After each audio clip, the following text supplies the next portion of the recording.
من الشیطان الرجیم بسم اللہ الرحمن الرحیم الحمد للہ رب العالمین الصلاة والسلام علی اشرف الانبیاء والمرسلین ابی القاسم محمد صلی اللہ علیہ وآلہ والائمة الطیبین الطاہرین المعصومین لا سیما بقیت اللہ فی الارضین روحی و ارواحنا لہ الفداء اما بعد۔ ہماری گفتگو مسئلہ امامت میں چل رہی ہے، اس میں چند مہم نکات آپ کی خدمت میں عرض ہو چکے ہیں۔ ہماری گفتگو یہاں تک آ کر پہنچی ہے کہ امامت کے اندر مسئلہ امامت میں شیعہ و سنی میں کیا اختلاف ہے۔ امامت بعد از پیغمبر یہ مسئلہ شروع ہوا کہ پیغمبر کے بعد کون پیغمبر کا جانشین بنے گا۔ اس کے اندر اختلاف ہوا سنی و شیعہ کے اندر، یا یوں کہوں بہتر ہے کہ مسلمانوں کے اندر اختلاف ہوا کہ پیغمبر کے بعد جانشین کون ہونا چاہیے۔ اور اسی مسئلے کی وجہ سے پھر دو فرقے وجود میں آئے، ایک کو شیعہ کا نام دیا گیا اور ایک کو اہل سنت کا نام دیا گیا۔ اہل سنت قائل ہیں کہ پیغمبر کے بعد پیغمبر کا جانشین خلیفہ اول ہے، اور شیعہ کا موقف و نقطہ نظر یہ ہے کہ پیغمبر کا جانشین علی علیہ السلام ہے۔ آج جس نقطے کی طرف اشارہ کرنا ہے وہ یہ کہ قبل اس کے کہ ہم یہ تحقیق کریں اور دلیلیں ذکر کریں کہ حق کس کے ساتھ ہے، آیا واقعاً پیغمبر کا جانشین خلیفہ اول تھا یا امام علی علیہ السلام تھے،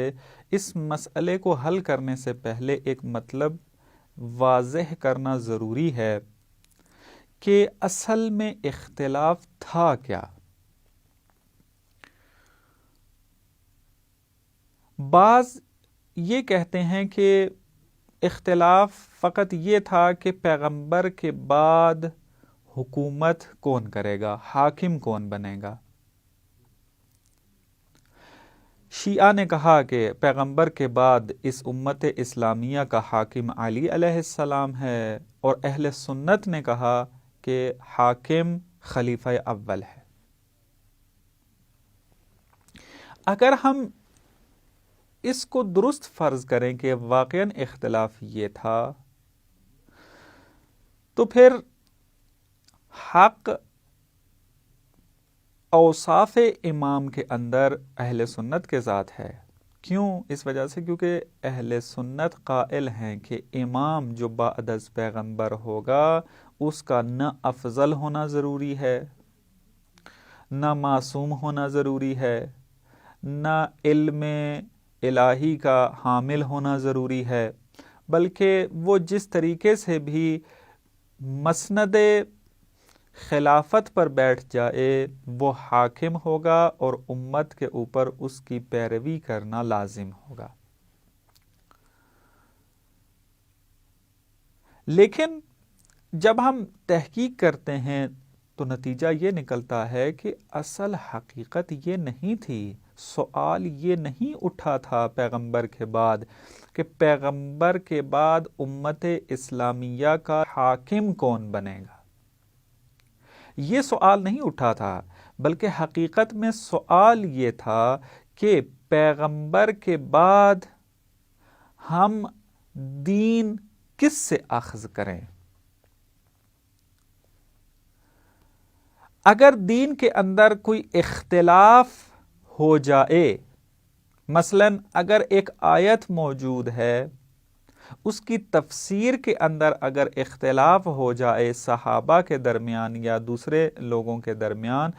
تو اس اختلاف کو ختم کرنے کا محور کون ہے، فصل الخطاب کون ہے، کون ایسی شخصیت ہے پیغمبر کے بعد کہ جو تمام اختلافات کا حل ہے، چاہے وہ دین کے اندر ہوں چاہے وہ دنیا کے اندر ہوں۔ یعنی وہی جو پچھلے کسی ایک درس میں آپ کی خدمت میں عرض کیا تھا کہ امامت کے چند مراتب ہیں، ان میں سے ایک مرتبہ مرجعیت دینی ہے، وہ یہاں پر اب اگر وہ درس آپ کی ذہن کے اندر موجود ہو تو یہاں مطلب آسانی سے سمجھ میں آئے گا کہ دین ہم نے کس سے اخذ کرنا ہے، کون ہے حافظ دین و شریعت پیغمبر کے بعد، کیونکہ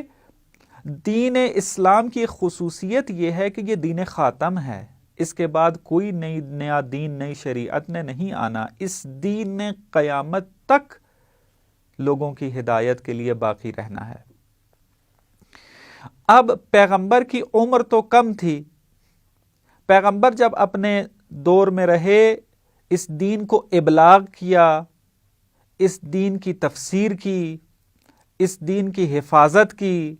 اس دین کو اجرا بھی کیا، یعنی یہ 4 مرتبے اور 4 جو وظیفے ہیں پیغمبر نے ادا کیے اپنے اس دور کے اندر، دور نبوت کے اندر۔ تو اب جب پیغمبر چلے گئے ہیں، نبوت کے علاوہ جو باقی چند مقام ہیں اس میں کون جانشین بنے گا پیغمبر کا؟ مثلا 4 مرتبے آپ کی خدمت میں گنوائے ہیں، ایک ابلاغ دین کہ وحی کو حاصل کرے اور پھر اس وحی کو لوگوں تک پہنچائے، تفسیر دین و تبیین دین، چونکہ قرآن کے اندر کلیات ذکر ہوتی تھیں، مثلا قرآن نے کہا اقیموا الصلاۃ، نماز قائم کرو، نماز پڑھو، اب یہ مجمل نقل ہوا ہے، تفصیل نہیں ہے اس کے اندر، کلی طور پر فقط ذکر کیا گیا اقیموا الصلاۃ، نماز پڑھو، لیکن اب سوال یہ اٹھتا ہے نماز کیسے پڑھیں، اس کی شرائط کیا ہے؟ اس کو پیغمبر نے تبیین کیا ہے، اور آیات کی مراد کیا ہے خدا کی ان آیات کے اندر، اس کو پیغمبر نے تفسیر کیا ہے، پس تبیین دین و تفسیر دین یہ کام بھی پیغمبر نے ادا کیا ہے۔ تیسرا حافظ دین تھے، حافظ دین و شریعت تھے، یعنی اگر کوئی منحرف شخص دین کو منحرف کرنا چاہتا ہو، تحریف کرنا چاہتا ہو، اس کے اندر پیغمبر اس کے سامنے کھڑے ہو جاتے تھے، اور اگر کہ دین کی کسی تفسیر کے اندر اختلاف ہو جاتا تو پیغمبر کے پاس آ کر اس مسئلے کو حل کر لیتے تھے، فصل الخطاب سمجھتے تھے، حجت تھا قول پیغمبر کا، وہ جو کہہ دیتے تھے وہ حق ہوتا تھا، یعنی اگر کہہ دیتے فلانے کی جو فہم ہے وہ درست ہے آیت کے اندر اور فلانے کی غلط ہے، تو ایسے ہی ہوتا تھا، وہ درست قرار پاتا تھا اور وہ دوسرا غلط قرار پاتا تھا۔ بس حافظ شریعت بھی تھے پیغمبر۔ چوتھا اجرا بھی کیا دین کو، جب مدینہ میں گئے تو حکومت تشکیل دی، دین و شریعت و اسلام کے جو اجتماعی امور تھے ان کو اجرا کیا، حکومت قائم کی، قانون نافذ کیا، یہ سارے کام پیغمبر نے ادا کیے۔ اب پیغمبر کے بعد ابلاغ دین والا کام تو ختم ہو گیا، چونکہ نبوت ختم ہو چکی ہے، ختم نبوت کے قائل ہیں ہم، ہمارے نبی خاتم تھے، پس وحی کو حاصل کر کے دین، اس وحی کا ابلاغ کرنا یہ ختم ہو چکا ہے مرحلہ۔ پیچھے چند مرحلے جو ہیں وہ اپنی جگہ باقی ہیں، اس میں تبیین دین و تفسیر دین ہے، اس میں حافظ دین ہے ہونا ہے، اس میں اجراء دین بھی ہونا ہے۔ سوال یہاں پر اب یہ اٹھا تھا اس وقت کہ پیغمبر کے بعد ان چند امور کے اندر کون جانشین ہے ان امور کو اجرا کرنے کے لیے پیغمبر کا؟ اگر اس طریقے سے آئیں تو پھر حق اوصاف امام کے اندر تشیع کے ساتھ ہے۔ کیوں؟ اس وجہ سے کہ اس نے جب دین کی تشریح کرنی ہے، تفسیر کرنی ہے و تبیین کرنی ہے تو تمام دین کا عالم ہونا چاہیے اس کو۔ یعنی جو منصب خلافت و امامت پر بیٹھے گا آئے گا اس کے لیے پاس ضروری ہے کہ دین کے اندر عالم ہونا چاہیے، کیونکہ اس نے دین کی تفسیر کرنی ہے اور دین کے اختلاف کا حل کا مرکز بننا ہے اس نے، بس عالم ہونا چاہیے اس کو۔ حافظ دین بھی اسی طریقے سے بنے گا کہ جب دین کا عالم ہوگا، جب افضل ہوگا صفات کے اندر، علم کے اندر، شجاعت رکھتا ہوگا، جو منحرف لوگ ہیں ان کے سامنے مقاومت کر سکتا ہوگا، پس شجاعت کا ہونا بھی ضروری ہے، علم وسیع کا ہونا بھی ضروری ہے، اجراء دین کا مرحلہ جب آئے گا کیونکہ اس نے قانون کو نافذ بھی کرنا ہے، پس حاکم حقیقت میں وہی کہلائے گا۔ پس حکومت ایک شعبہ ہوگا امام کا کہ جو خلیفہ بن رہا ہے پیغمبر کے بعد، نہ یہ کہ ہمارا اختلاف اساسی ترین اس بات کے اندر ہے کہ حاکم کون ہے، آیا علی ہے یا خلیفہ اول ہے، اس کے اندر اختلاف نہیں ہے۔ اختلاف ہمارا یہ ہے کہ دین کا حافظ، دین کا مبین و مفسر کون ہے، یعنی نتیجہ خلاصہ اگر کیا جائے وہ یہ کہ ہم نے دین کس سے اخذ کرنا ہے، مرجع دینی ہمارا پیغمبر کے بعد کون ہے، یہ اصل میں اختلاف ہے، اور اسی سے پھر مختلف نتیجے نکلتے ہیں کہ انشاءاللہ وہ بعد میں آپ کی خدمت میں عرض ہوں گے۔ والسلام علیکم ورحمۃ اللہ وبرکاتہ۔